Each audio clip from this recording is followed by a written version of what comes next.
दोस्तों, आपने अक्सर लोगों को ये शिकायत करते सुना होगा कि मेरा कोलेस्ट्रॉल और ट्राइग्लिसराइड्स लेवल हमेशा बढ़ा रहता है, कैसे कम करूं? आजकल हार्ट अटैक्स इतने बढ़ रहे हैं कि डाइट में ऐसा क्या शामिल करें कि दिल का दौरा पड़ने का रिस्क कम हो जाए। कुछ लोग कहते हैं कि मेरे जोड़ों में दर्द है, सूजन है, चलने फिरने में बहुत दिक्कत होती है, डॉक्टर ने गाउट बोल दिया है। किसी का स्क्रीन टाइम ज़्यादा है तो आंखों में ड्राइनेस, सूखापन है, कोई एंजाइटी से परेशान है, किसी का पेट अंदर नहीं जा रहा है, किसी की शुगर बढ़ती है तो किसी को फैटी लीवर है।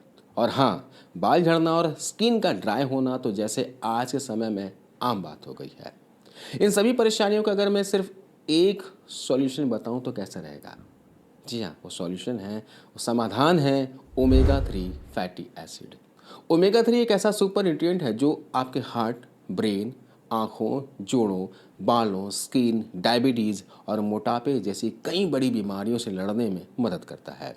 साइंटिफिक स्टडीज़ बताती है कि अगर कोई अपनी डाइट में ओमेगा 3 रेगुलर रखे तो कैंसर का रिस्क 55% तक कम हो सकता है।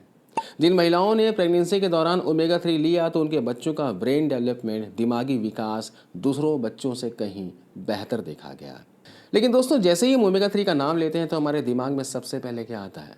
वही पीले पीले वाले capsule, transparent capsule, fish oil, है ना?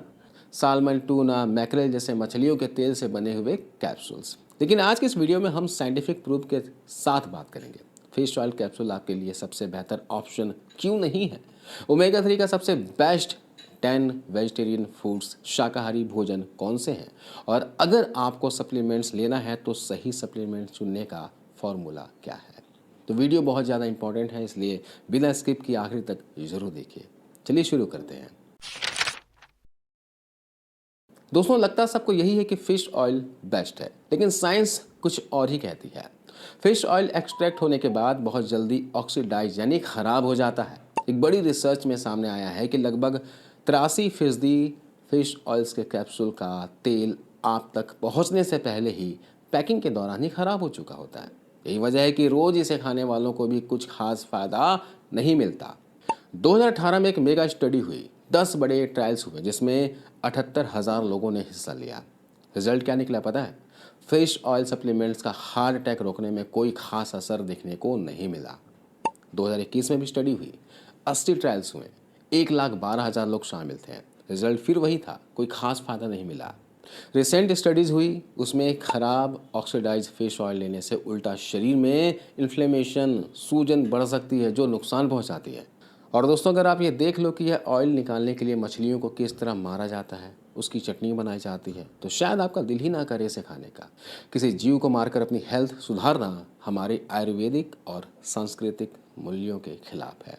तो सवाल उठता है कि करें तो क्या करें? ओमेगा 3 तो हमारी बॉडी खुद बनाती नहीं है, हमें बाहर से लेना पड़ता है। तो क्या कुदरत के ख़जाने में हमारे लिए कोई वेजिटेरियन ऑप्शन नहीं है? दोस्तों, बिल्कुल है।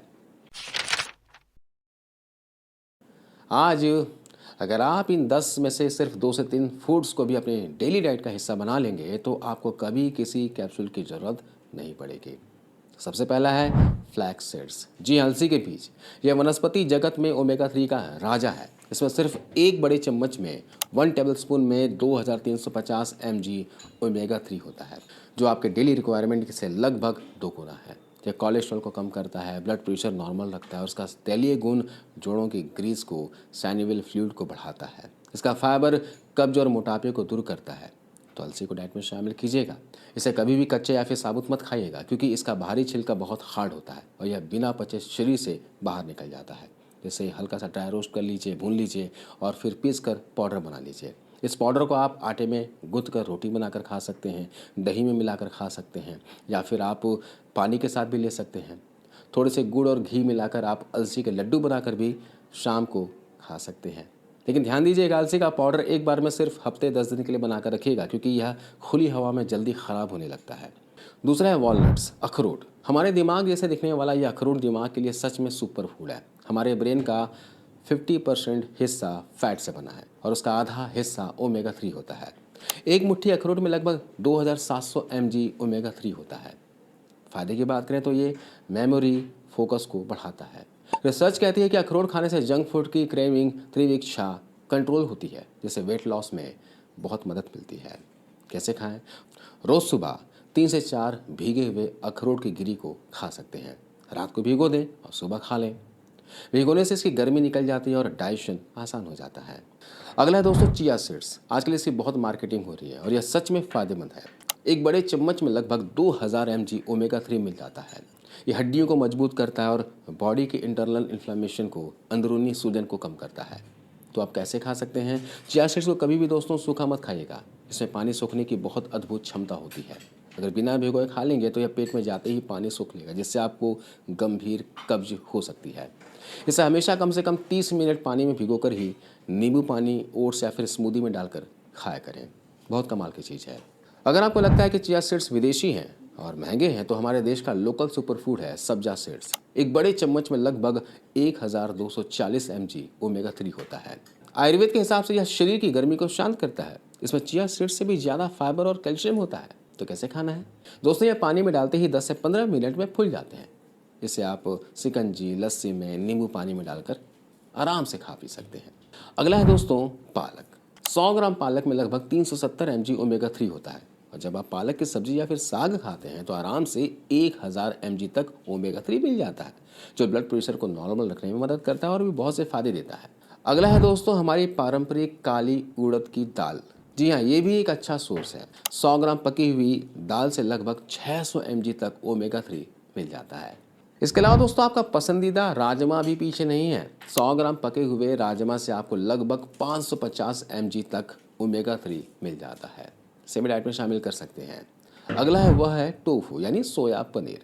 सोयाबीन से बनने वाले टोफू के लगभग 200 ग्राम के सर्विंग में लगभग 1200 mg ओमेगा 3 के साथ साथ हाई क्वालिटी प्रोटीन भी मिलता है। बस ध्यान रहे कि टोफू नॉन GMO सोयाबीन से बना हो। 9वें फूड की बात करें तो वह है दोस्तों कच्ची घानी सरसों का तेल। हमारे घरों में रिफाइंड तेल की जगह अगर कच्ची घानी सरसों का तेल यूज हो तो एक बड़ी चम्मच में 826 mg ओमेगा 3 मिल जाता है। कोल्ड प्रेस होने की वजह से इसका न्यूट्रिशन बरकरार रहता है।